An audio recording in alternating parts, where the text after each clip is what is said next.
Boa, legal. Isso aí, pessoal, sejam muito bem-vindos a mais uma especialização do curso de especialização de bem-estar do casal e sex coach aqui do Instituto, certo? Então, se você é aluno novo, aluna nova, seja muito bem-vinda e espero, se é a sua primeira aula, não se assuste, não fique transtornada pelo que você vai ver agora. Everton, como assim? Porque existe um monte de mudanças sendo feitas de conteúdos, né, para 2022. O meu objetivo para 2022, eu estou batendo muito nessa tecla, é deixar ainda você mais forte, com mais conteúdo, porque, e até falei isso na incubadora, o meu objetivo é fazer com que as pessoas tenham medo de você, tenham respeito por você, né, tenham admiração por você. Everton, por quê?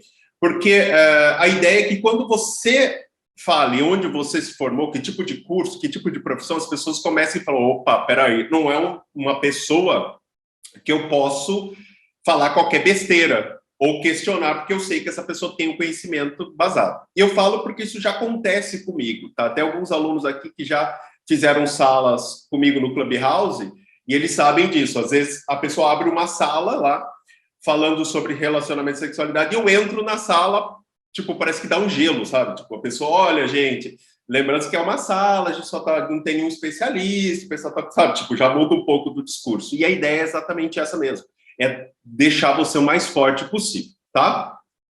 E essa é uma especialização para orgasmo feminino. Então, vamos lá. Tem uma pessoa aqui que não é aluna, que está aqui como convidada, porque a gente está dando essa possibilidade em algumas aulas para a pessoa participar como convidado. Se não tiver uma pessoa que não é aluno, escreve aí para mim, só para eu saber. Escreve no chat. Então, o que acontece? A especialização aqui, o que eu vou falar agora, são conteúdos, legal, né? Alessandra, Patrícia, bacana, só para eu saber. Só para eu ter uma ideia em alguns momentos vou frisar alguns pontos interessantes. O que acontece? É uma especialização, ok? Teoricamente, você já tem alguns conteúdos pré-instalados na sua cabeça, certo? Ou seja, é uma especialização. Mesma coisa que você estivesse fazendo um MBA, então, é uma especialização em orgasmo feminino. Então, teoricamente, algum conhecimento você já tem, certo? Então, e principalmente, todo o conteúdo do Instituto é voltado para as duas profissões, de especialização de bem-estar do casal e o de sex coach. Ou seja, é o que vai a minha perspectiva e a minha ideia. Então, você pode concordar com ela ou não, mas eu vou apresentar informações que vão embasar a minha escolha e por que eu estou ensinando essa forma para você. Tá? Então, é muito importante você entender isso, né? E deixando muito claro isso. Então, algumas informações já é para você ter na sua cabeça, tá? Everton, não tenho. Então, eu vou dizer para você onde você vai buscar, né? Porque é uma especialização, então vou usar informações e eu vou citar informações de conteúdos já existentes, teoricamente, na sua cabeça, tá bom? Então, vamos lá. Tá todo mundo me ouvindo, né? Tá todo mundo me ouvindo? Vou compartilhar a minha tela com vocês. Compartilhei a minha tela. Ok?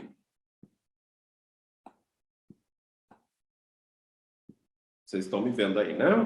Estão olhando a tela também. Bacana. Bom, vamos lá. Vamos, então, começar. Deixa eu só colocar em tela cheia. Então, vamos lá. Vamos começar, então, falando sobre a especialização orgasmo feminino. Quantas aulas, Everton, vão ser nessa especialização? Essa é uma especialização que ela vai ser um pouco mais longa do que as normais.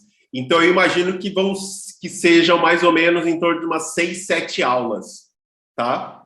Porque é uma especialização que vai demandar, certo?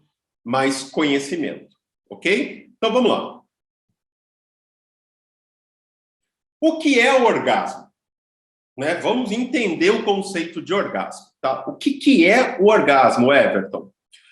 O orgasmo, se a gente pegar a resposta técnica, é uma fase do ciclo de resposta sexual, que eu vou explicar também, que você já viu, né, no curso de especialista de sexo, já era para você ter visto. Se você não lembra, você vai ter que rever, porque eu não vou falar sobre isso agora. Né? Vou dar uma explicação, mas você vai ter que ver o ciclo de resposta sexual, tá? Onde acontece uma descarga de tensão e um prazer muito característico, né, relacionado a esse orgasmo, tá? E além de relaxar o seu corpo, a musculatura, libera endorfina, serotonina, dopamina. Então, a primeira coisa que você precisa, certo? Então, assim, Everton, eu vou querer terminar essa especialização. Então, teoricamente, você já viu neurotransmissores, já viu anatomia, já viu resposta sexual, certo? Então, já é para você ter visto isso. Se você não viu, entra no curso que tem tudo lá, tá? Então, o orgasmo, basicamente, é isso. Então, Everton, clímax é igual ao orgasmo? Né? Ah, você atingiu o clímax. É igual a atingir o orgasmo? Eu não vou falar de ejaculação agora, tá? Porque isso já está no módulo de saúde, sexualidade. Então, você já sabe sobre ejaculação feminina, lembra? Já está lá. Eu vou falar alguma coisa sobre isso, mas nas próximas aulas. Hoje eu não vou entrar nisso, porque o orgasmo não necessariamente está ligado a isso, tá? Então, Everton, o clímax é diferente do orgasmo? Sim, é diferente. Não é a mesma coisa, tá? O que é o clímax, então? O clímax limita-se a uma sensação de descarga genital, ou seja, fica presente na zona pélvica, ou seja, na vulva, na vagina, na musculatura, no clitóris. Então, o clímax é a sensação de descarga, aquelas, né? O orgasmo, ele já é uma reação que se alastra para o corpo, ok? Ou seja, vai se contrair as musculaturas internas e externas, costas, pernas, a pessoa vai tremer, a pessoa vai suar, a pessoa vai, sei lá, qualquer outra coisa. Então, atingir o clímax e atingir o orgasmo, erroneamente, as pessoas acham que é a mesma coisa.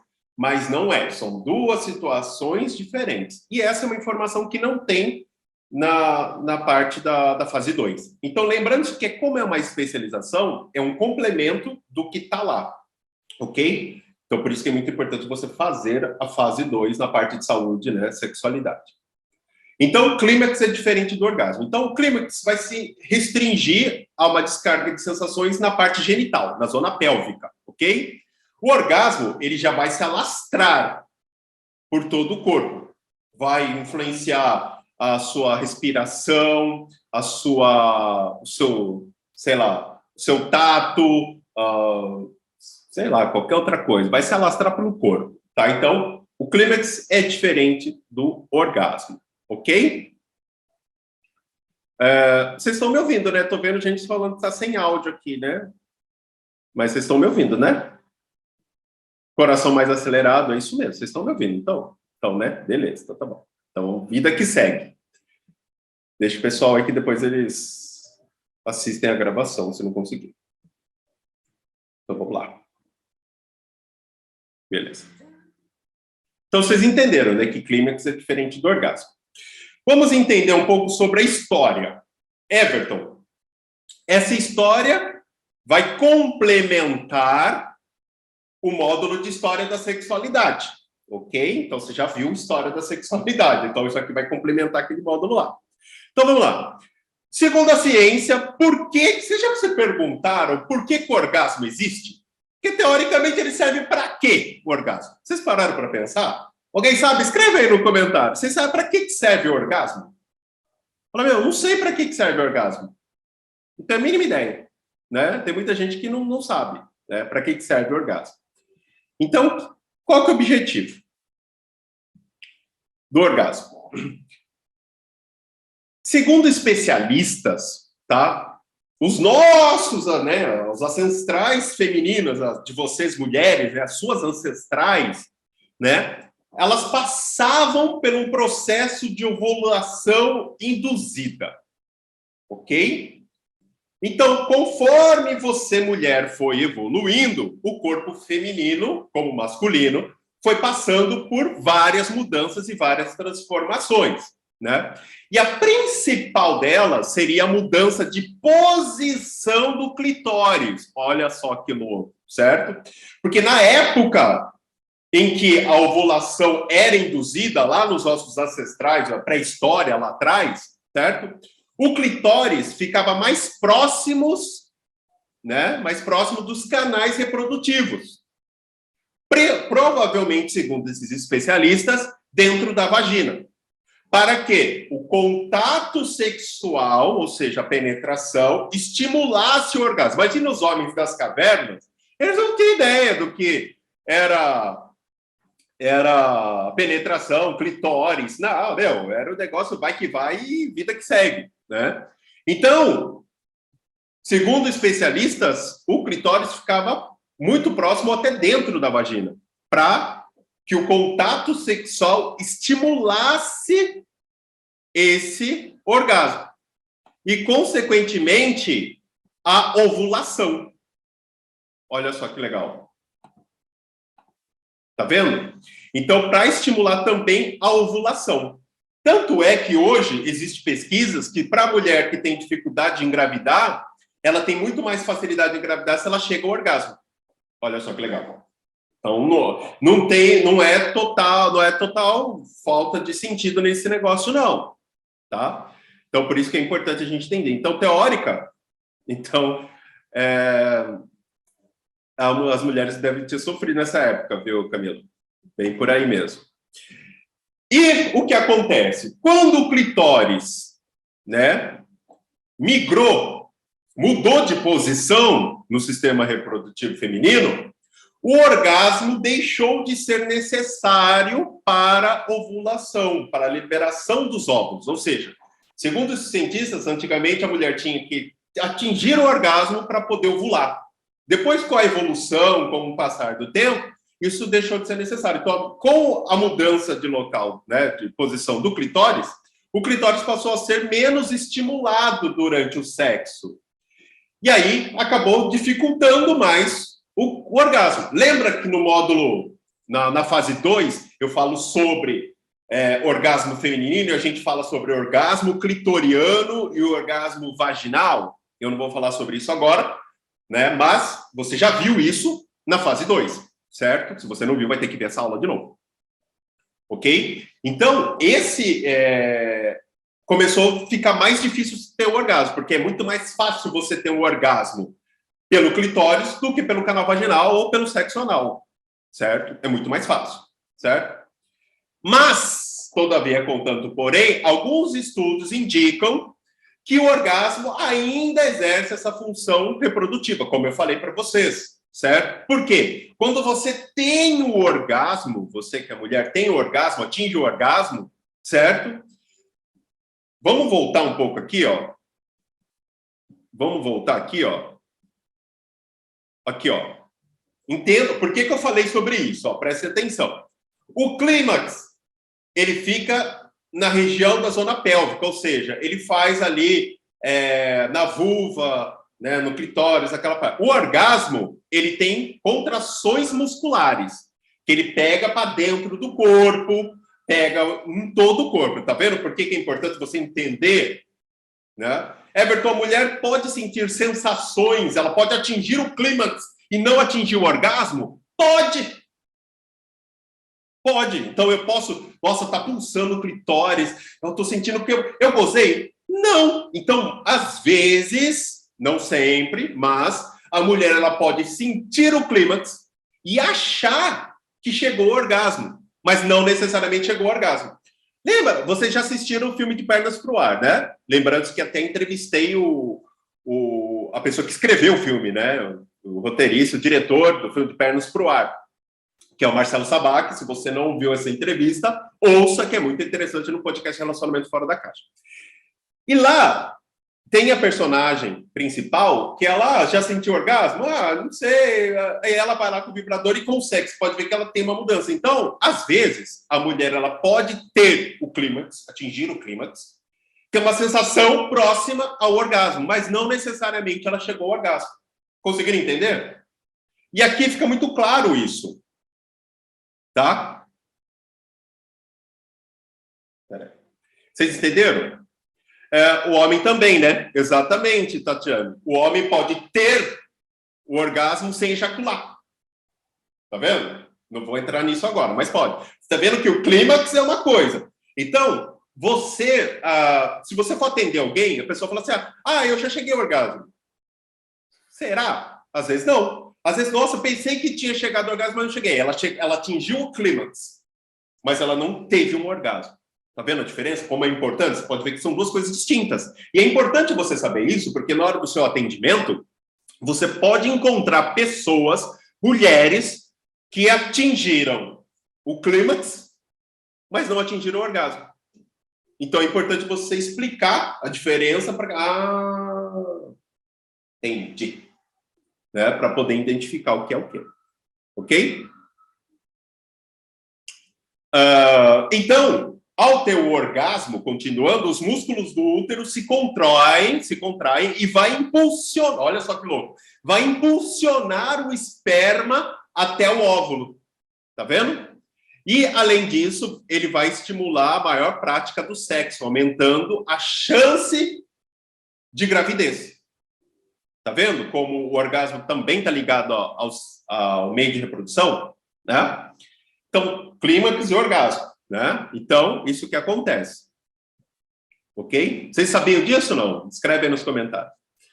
Então, para alguns cientistas, o orgasmo feminino, ele acaba se tornando tipo um vestígio, um resquício da evolução feminina. Ou seja, algo que permaneceu no corpo, mesmo sem ter um propósito fundamental no funcionamento do organismo. Ou seja, a mulher não precisa mais ter o orgasmo para engravidar. Facilita, mas não precisa. Tem mulher que engravida e nunca teve orgasmo. Diferente, né? Antes. Isso também funciona com o apêndice, por exemplo, que não serve para nada. Os mamilos, nosso masculino, não serve para nada. Está ali, porque o processo de evolução está por ali mesmo. Tá vendo? Tá vendo? A maioria não sabia mesmo. E aí, a gente entrou, né? Então, a gente entenderam aí da origem do orgasmo. E agora eu quero falar sobre a idade das trevas. Né? Eu sempre falo isso, a idade das trevas para as mulheres e para a sexualidade. A Idade Média. A Idade Média eu falo que foi a idade das trevas para relacionamento e sexualidade, tá? Por quê? Porque o sexo era pecado. Deveria ser evitado a todo custo. Certo? Então, na Idade Média, o sexo não tinha nada com prazer racional. Ele era considerado uma força incontrolável. Podia mexer o útero da mulher. Você acredita disso? Eu estava assistindo alguns documentários falando sobre isso. Né? Os especialistas da época achavam que quando a mulher chegava, né, o orgasmo, mas era outro nome, né? Em algum momento foi chamado até de paradoxismo histérico também, né? Por conta da histeria. Se você não sabe o que eu estou falando, volta lá no módulo de história que você tem que saber. E aí, o que acontece? Né? Isso é muito importante. Eles tinham uma visão completamente diferente do corpo feminino. Então, o corpo feminino, ele era considerado mais suscetível ao pecado por conta dessas situações. Mais suscetível à corrupção, né? Então, a mulher tinha que ser vigiada pelos homens. Então, não se costumava ficar completamente nua para fazer sexo, né? E no módulo de história eu falo sobre isso, que existiam lençóis com buraco no meio onde tinha penetração, porque não podia nem tirar roupa, né? Então, e um dos maiores legados da Idade Média, eu falo de Santo Agostinho, né? Foi sobre a posição papai e mamãe, que é a posição missionária. Ele criou essa posição, né, que era a mulher, o homem sobre a mulher deitada de costas, que era somente a fim de procriação, né? Foi aí que realmente surgiu aí o missionário papai e mamãe. Tem uma explicação bem completa no módulo de história, né, que eu só estou fazendo a referência dela, tá? E por que tem esse nome, a título de curiosidade? Porque os missionários cristãos queriam difundir o uso, né, dessas crenças, e os missionários faziam isso e acabou ficando posição missionária, né?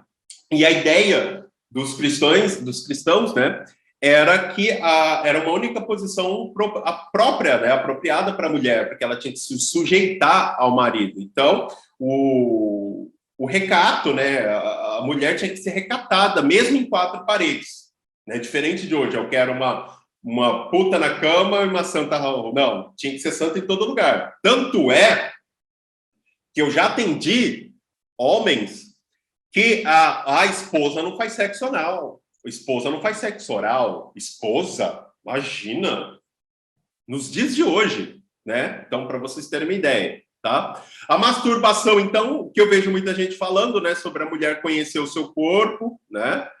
A masturbação era para desincentivar o prazer, né? Eles tinham essa ideia, falando, não, você não pode se masturbar, porque isso é coisa do diabo, dá pelo na mão, dá espinha, dá calo, e se a mulher, estou falando do homem, se a mulher se tocasse, aí, meu amigo, ela tinha um encontro com Satã, aí realmente ela era acusada de bruxaria, então a mulher não tinha essa possibilidade, né? Então a Idade Média foi uma idade das trevas, para a sexualidade masculina, mas principalmente para as mulheres, né?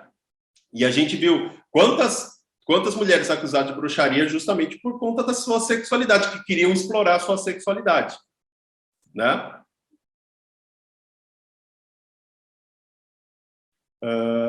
Por esse motivo que muitos casamentos acabam acabando, exatamente, né?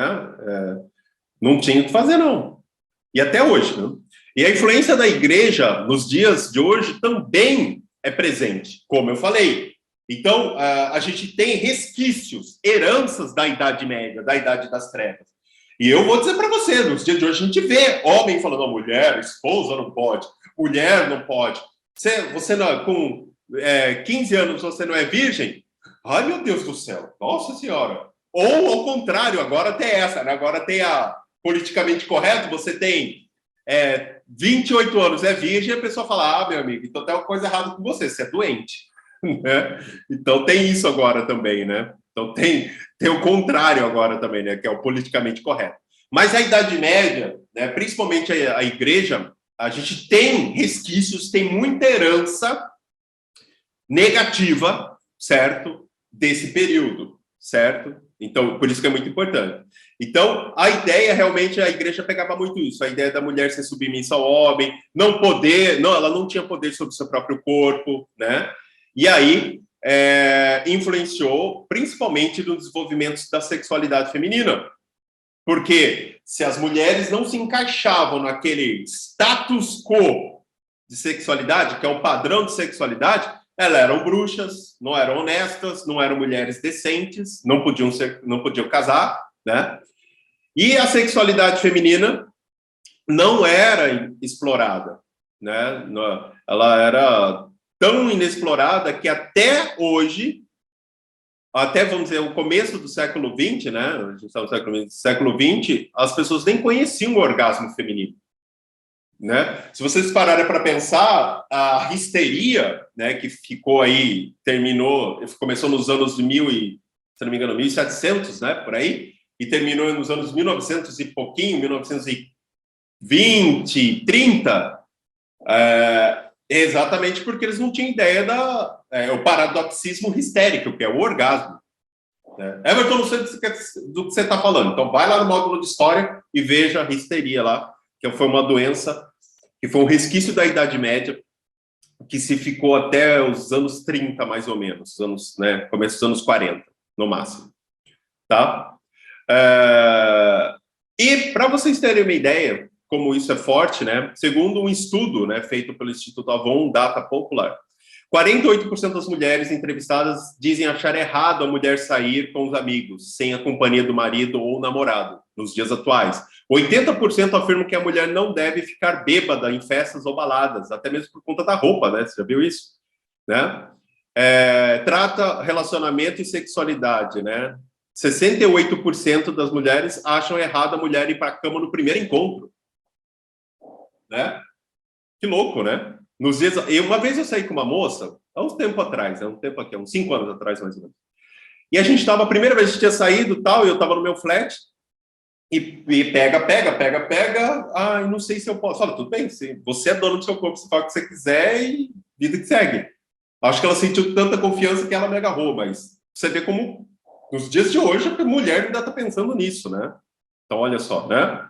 76% criticam aquelas que têm vários ficantes, né? E 9% das mulheres afirmaram que foram obrigadas a transar sem vontade. Eu acho que esse número é até maior, dependendo do lugar, viu?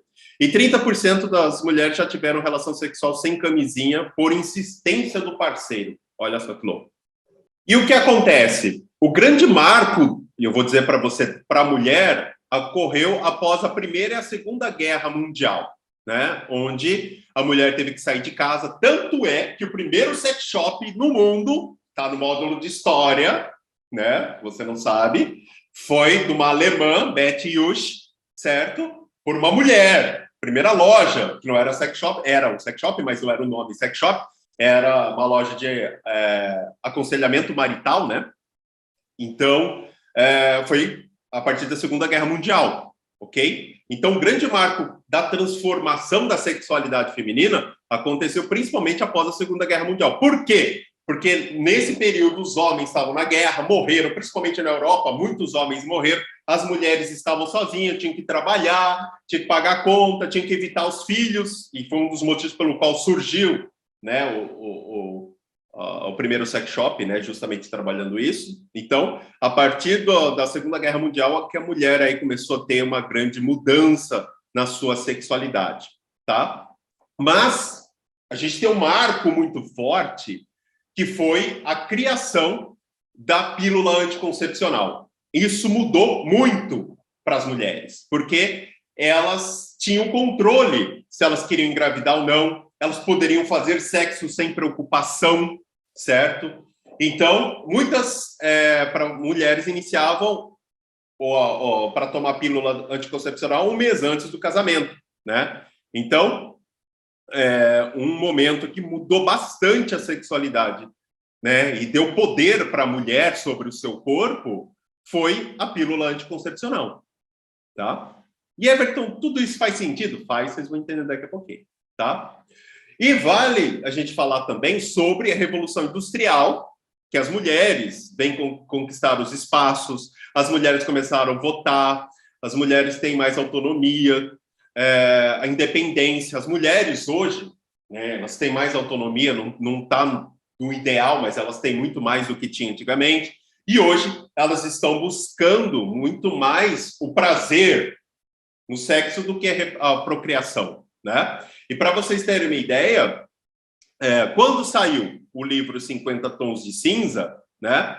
Você fala assim, Everton, o livro 50 Tons de Cinza, por que estourou? Porque mostrou para a mulher que ela tinha outras possibilidades de sentir prazer, que ela não precisava ser julgada, criticada. E para vocês terem uma ideia como isso é muito legal, eu lembro que eu morava em São Paulo na época, né, na capital, e às vezes eu estava no metrô, indo de um lugar para o outro, e eu via várias mulheres com o livro 50 Tons de Cinza aberto no metrô. Olha só que legal. Era muito louco isso, né? Eu falava, olha só, tá lendo, né? Então, mas isso sem nenhuma vergonha, né? Então, a independência feminina, né? A liberdade dela, a conquista dos direitos, isso começou a afetar a mulher na sua sexualidade, tá? Isso também é muito importante, tá? Mas é importante a gente salientar que muitas polêmicas são atreladas à sexualidade feminina, principalmente a masturbação. Nos dias de hoje, mulher tem vergonha de se masturbar. Mulher tem vergonha de se tocar. Mulher tem vergonha de imaginar. Olha só que louco. Nos dias de hoje, né? Eu lembro que quando eu estava casado, a minha ex-mulher era muito engraçada, né? Tem alguém aqui de Goiás, né? Se alguém de Goiás, escreve no chat. Ela é de Goiás. E aí, cara, ela fala, você faz? Não. Por que não? Então vamos aprender. Ué, por que não? Né? E nos dias de hoje, cara, coisa de 3, 4 anos atrás, fala, pô, é surreal, né? Uma pessoa jovem ainda tem esse tipo de vergonha, né? Mas por quê? Por conta da Idade Média. Então, por que é importante você salientar isso? Por que você precisa saber isso? Porque quando a pessoa chegar para você, ela fala o seguinte, não, mas se masturbar não pode. Não, por que não pode? Porque, sei lá, não sei por quê. Sei lá, minha mãe falou, então vamos entender. Na Idade Média, assim, assado, entenda uma coisa, você só consegue mudar uma crença, um valor, um conceito, através de conhecimento. Anota aí. Você só muda um valor, uma crença, através de conhecimento. Se você vê, você não desvê. Se você está com a venda. Masturbação é errado. Você tem uma venda. Quando eu explico por que é considerado errado, que isso é uma herança da Idade Média, que a igreja colocou, que a pessoa se tira a venda. Aí ela tem que decidir se ela continua acreditando em algo que não faz sentido, porque ela sabe que não faz sentido, ou ela vai mudar. Então, para você mudar uma crença, uma atitude, você precisa dar conhecimento para essa pessoa. É assim que a gente faz. Por isso que é importante você saber isso. Isso aqui que eu estou falando, e no módulo de história, não está lá de enfeite. Em algum momento você vai usar. Alguém que chegou para você e falou alguma coisa, opa, eu sei como fazer isso. Olha, na Idade Média, aconteceu assim, esse assado, então, você pensa assim, por quê? Seu pai é católico, que veio da coroinha, que veio do céu, então, tá vendo? Resquícios, tá? E é por isso que você pensa, você nem sabe o porquê que você acha isso errado, mas é errado por conta disso. Né? Então, virgindade, né? Hoje em dia nem tem tanto, né? Mas antigamente a virgindade, nossa, se não casasse virgem era mulher do mundo, né? Ou a mulher submissa, ainda tem isso hoje, né? Submissão feminina, né? Mas isso é resquício da Idade Média. Isso é resquício da Idade das Trevas, certo? Por quê? Se você lembrar o módulo de história, eu não entrei aqui, mas o módulo de história, se a gente pegar na pré-história, na antiguidade, as mulheres não eram repressivas, elas não tinham essa repressão toda na sexualidade. A mulher podia explorar a sua sexualidade. Nós tínhamos aí Cleópatra como faraó, nós tínhamos na Grécia, Roma, a gente tinha as mulheres, né? Mas aí a Idade Média, o cristianismo, principalmente na época da Idade Média, o bicho entrou na Idade das Trevas, certo? E só para recapitular, isso a gente fala no módulo de história na fase 1, mas por que isso acontece? Quando o Império Romano estava em declínio, o Império Romano era o maior império do mundo na época, o que aconteceu? Eles falaram, cara, se o Império Romano ruiu, foi porque tudo aquilo que eles acreditavam era errado. Não é bem assim, né? Então, eles começaram a falar, peraí, sexo eles falaram que era normal? Não é mais. Por quê? E assim começou a mudar o conceito do negócio, tá? Então, as mulheres, historicamente, tiveram o seu prazer, né, no ato sexual negado e esquecido quando o Império Romano ruiu e entrou aí a Era das Trevas, o cristianismo com a Idade Média. Eu não estou dizendo que a religião é o problema principal, mas, infelizmente, a Idade Média foi construída em cima da religiosidade, tá? Infelizmente, tá?